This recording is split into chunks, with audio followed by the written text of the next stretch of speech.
comarca y es todo inconveniente. Como decía Benito, somos un círculo sectorial.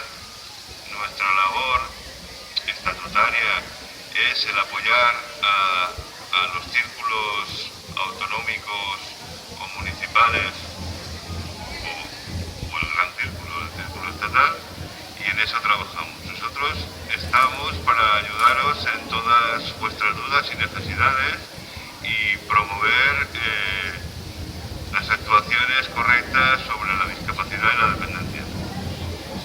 Dentro de lo que es la municipalidad, la accesibilidad es el tema más importante dentro de los ayuntamientos, porque, como sabéis, el tema de servicios sociales, aparte de actualmente estar limitado con la nueva ley de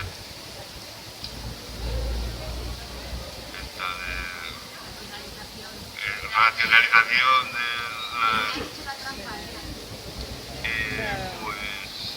pues van a ir siendo más recortadas.